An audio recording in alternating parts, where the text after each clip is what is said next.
নমস্কার, নিউজ নাওয়ের পর্দায় আপনাদের সকলকে স্বাগত। আমি সুমি রয়েছে আপনাদের সাথে, চলে যাব বিস্তারিত খবরে। অপারেশন সিঁদুরের পর প্রথমবারের মতো বিজেপি এবং এনডিএ শাসিত রাজ্যের মুখ্যমন্ত্রীদের নিয়ে বৈঠক করলেন প্রধানমন্ত্রী নরেন্দ্র মোদী। এনডিএর মধ্যে ঐক্যবদ্ধতা প্রমাণ করতে এই বৈঠক বলে মনে করছেন রাজনৈতিক বিশ্লেষকরা। অপারেশন সিন্দুরের পরে প্রথম এনডিএ বৈঠক করলেন প্রধানমন্ত্রী নরেন্দ্র মোদী। বিজেপি এবং এনডিএ শাসিত রাজ্যগুলির মুখ্যমন্ত্রী ও উপমুখ্যমন্ত্রীদের নিয়ে এই বৈঠক করেন প্রধানমন্ত্রী। পেহেলগাঁও ঘটনায় নিহতদের উদ্দেশ্যে শ্রদ্ধা জানানো জ্ঞাপন করা হয় এদিনের বৈঠকে। অপারেশন সিন্দুরে সশস্ত্র বাহিনীর বীরত্ব ও প্রধানমন্ত্রী নরেন্দ্র মোদীর সাহসী নেতৃত্বের প্রশংসা করে একটি প্রস্তাব পাশ করা হয় রবিবারের এই বৈঠকে। অপারেশন সিন্দুর ভারতীয়দের আত্মবিশ্বাস বাড়িয়েছে বলে প্রস্তাবে উল্লেখ করেন শিবসেনা নেতা এবং মহারাষ্ট্রের উপমুখ্যমন্ত্রী একনাথ শিন্ডে। সশস্ত্র বাহিনীর এই প্রত্যাঘাতকে সমর্থন জানিয়েছেন প্রধানমন্ত্রী নরেন্দ্র মোদী বলে প্রস্তাবে উল্লেখ করেন একনাথ শিন্ডে। সন্ত্রাসবাদী ও তাদের যারা লালন পালন করে তাদের উপযুক্ত জবাব দিয়েছে এই প্রত্যাঘাত বলে উল্লেখ করা হয় প্রস্তাবে। প্রধানমন্ত্রীর সভাপতিত্বে এই বৈঠকে উপস্থিত ছিলেন কেন্দ্রীয় স্বরাষ্ট্রমন্ত্রী অমিত শাহ, প্রতিরক্ষা মন্ত্রী রাজনাথ সিং, স্বাস্থ্যমন্ত্রী জেপি নাড্ডা সহ বিজেপির এক ঝাঁক নেতৃত্ব। উপস্থিত ছিলেন বিহারের মুখ্যমন্ত্রী নীতিশ কুমার সহ এনডিএ শাসিত রাজ্যের 19 জন মুখ্যমন্ত্রী সহ উপমুখ্যমন্ত্রীরা। এদিনের এই বৈঠকে উপস্থিত ছিলেন ত্রিপুরার মুখ্যমন্ত্রী ডক্টর মানিক সাহাও। জাতিশুমারি গণনা সহ মোদী সরকারের তৃতীয় মেয়াদের প্রথম বার্ষিকী ও সুশাসনের বিষয়গুলো তুলে ধরা হয় এই বৈঠকে।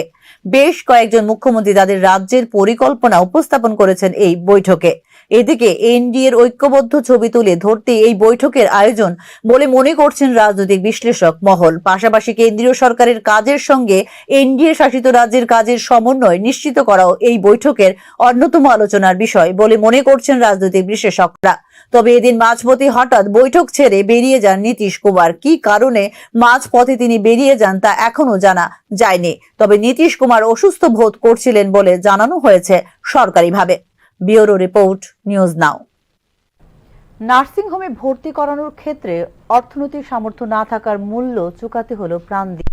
এক্ষেত্রে অনুঘটকের কাজ করেছে সরকারি হাসপাতালে চিকিৎসা কর্মীদের গাফিলতি। মৃত্যু হলো শিশুর। বিক্ষোভে ফেটে পড়ল মৃত শিশুর পরিবার। কুমারঘাটের সায়দার পার গ্রামের দেবপাড়ার বাসিন্দা উজ্জ্বল দাসের 3 মাসের শিশুকন্যা অসুস্থ হওয়ায় গত 23শে মে শুক্রবার চিকিৎসার জন্য নিয়ে আসা হয় কৈলাসহরের আরজেএম হাসপাতালে। শুক্রবার রাতে আরজেএমের মহকুমা হাসপাতালের শিশু বিশেষজ্ঞ চিকিৎসকের তত্ত্বাবধানে হাসপাতালে ভর্তি করা হয় 3 মাসের শিশু দিব্যা দাসকে। শনিবার বিকেল পর্যন্ত শিশুর শারীরিক অবস্থা স্থিতিশীল ছিল। শনিবার রাত থেকে শিশুটির শারীরিক অবস্থার অবনতি হয় এবং দায়িত্বে থাকা সিস্টারদের জানানোর পরেও এই ক্ষেত্রে জানানো হয়নি শিশু বিশেষজ্ঞ চিকিৎসককে। রবিবার সকালে শিশুটির শারীরিক অবস্থার চূড়ান্ত অবনতি হলে খবর দেওয়া হয় শিশু বিশেষজ্ঞ চিকিৎসককে, কিন্তু শেষ মুহূর্তে 2 ঘন্টার চেষ্টাতেও রক্ষা হয়নি প্রাণ। মৃত্যুর কোলে ঢলে পড়ে শিশুটি। এক্ষেত্রে সময় মতো শিশু বিশেষজ্ঞ চিকিৎসককে কল না করার গাফিলতির কারণেই শিশুটির মৃত্যু হয়েছে বলে অভিযোগ সংশ্লিষ্ট পরিবারের। যখন আমার আর একটা বোন আছে, তাই এখানে একটু রেসিলি দেওয়ার পরে গিয়ে তারা ম্যাডামরা ডেকে আনাইছে, কিন্তু এত কালকে রাতে তো তারা কন্টিনিউ হয়েছে। আপনিটারে তারা কোনো রেসপন্স দিল না, ডাক্তাররা আনা কথা না, উল্টা আমার ছোটো বোন উল্টা বলছে তোমরা আছে ডাক্তার নাম্বার থাকলে তোমরা ফোন করো সব মিস্টার ম্যাডামকে। তো আমরা পেশেন্ট লিয়ে আসি, আমরা হচ্ছে ডাক্তার নাম্বার থাকতো না। পয়সা পাওয়ার পরে ওটা যখন বেশি অবস্থা খারাপ হয়েছে তখন গিয়ে তারা গাড়ি দিয়ে ম্যাডামকে আনাইছে। আনাইয়া ওটা শেষ পর্যায়ে চিকিৎসা করছে। শেষ পর্যন্ত 1.5 থেকে 2 ঘন্টা তারা এখানে ভিতরে ঢুকাই রাখলো, চিকিৎসা করছে। লাস্টে আমরা আমার বাগনি নাই হইয়া সারছে। তো আমার একটাই আর কি এখানে যে আর যে তো নেক্সটে কোনো বাচ্চারা লোকে কমসে কম এরকম না হয়, মানে তারা এখানে একটা পুতুল খেলতেছে বাচ্চারা লোকে। 3 মাসের অসুস্থ শিশুকে নিয়ে শুক্রবার বিকেলে কুমারঘাট থেকে প্রথমে কৈলাসহর স্বস্তি নার্সিংহোমে শিশু চিকিৎসক সঞ্জনা ঘোষকে দেখায় সংশ্লিষ্ট শিশুটির পরিবার। শিশুটিকে নার্সিংহোমে ভর্তি করানোর পরামর্শ দেন চিকিৎসক সঞ্জনা ঘোষ, কিন্তু অর্থনৈতিক দুর্বলতার কারণে পরিবারের লোক নার্সিংহোমে ভর্তি করানোর অক্ষমতা প্রকাশ করে অসুস্থ শিশুটিকে নিয়ে ছুটে যান ঊনকোটি জেলা হাসপাতালে। ঊনকোটি জেলা হাসপাতালে জরুরি বিভাগের চিকিৎসককে দেখানোর পর জেলা হাসপাতালের শিশু বিশেষজ্ঞ চিকিৎসক সঞ্জনা ঘোষকে খবর দিলে তিনি এই শিশুটির চিকিৎসা না করে জিবি হাসপাতালে রেফার করে দেওয়ার পরামর্শ দেন বলে অভিযোগ সংশ্লিষ্ট পরিবারের। আমার বাগনি তাই শুক্রবার রাত্রে হঠাৎ করে অসুস্থ, তো আমরা ইসলাম কৈলাসের প্রথম স্বস্তি নার্সিংহোমে। এখানে পয়সা সঞ্জনা ঘোষ ম্যাডাম কাছে ভর্তি রাখা লাগে, তো ভর্তি রাখতে গেলে দেখা যাচ্ছে এখানে প্রচুর টাকা দরকার, পার ডে 1,000 টাকা চার্জ আছে, আরও এক্সট্রা বহুত চার্জ আছে। তো আমরা অর্থনৈতিক সমস্যা লেগে আমরা পারতাম না হয়ে ডিস্ট্রিক্ট হসপিটালে গেছি। ডিস্ট্রিক্ট হসপিটালে গিয়ে এখানে ভর্তি করছি, তাইলে একটা স্যালাইন দিছে। 5-7 মিনিট পরে হঠাৎ করে ডাক্তারেরটা হয়েছে, ইমার্জেন্সি ডাক্তারেরটা হয়েছে যে সঞ্জনা ঘোষের ফোন করে হয়েছে, তাই রেফার। আমরা শেষ পর্যন্ত আরজে মহকুমা হাসপাতালের শিশু বিশেষজ্ঞ চিকিৎসকের শরণাপন্ন হন মৃত শিশুটির পরিবার।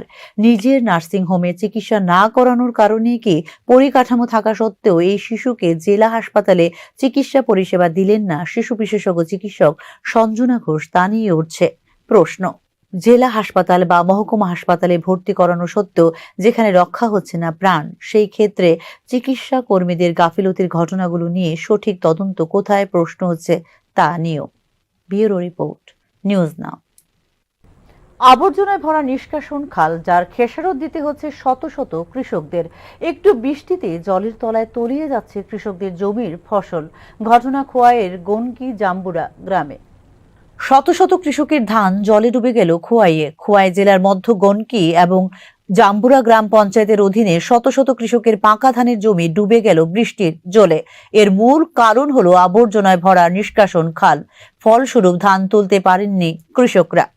বড় বিল্লি আওয়ার যে তলবারি উজান থেকে জল আইতাছে, এটা আওয়ার তো যাই খোয়াইটা খোয়াই নদীত গিয়ে নামে মানে এই যে নালাগুলা ইডি গাছে জাম হইলিছে, ধান খেত মুজে দেওয়া ধান খেতের আওয়ারের মসজি দিয়া যাইতেছে জলটা যাওয়াতে মানে ঢিন বইরে গেছে, গাছে বইরে গেছে। দিনটা আমরা কইছি রেখা পঞ্চায়েত দিয়া কইছি এই রেখা দিয়ে করাইতো, এটা অনেক করাইতেছে না। আমরা ফাঁকনা ধান বৃষ্টি পড়লই ডুবে থাকা, আবার ডুবে থাকা, জল তো যায় না ডেনে দিয়া দিন জাম হয়ে বইরে আছে।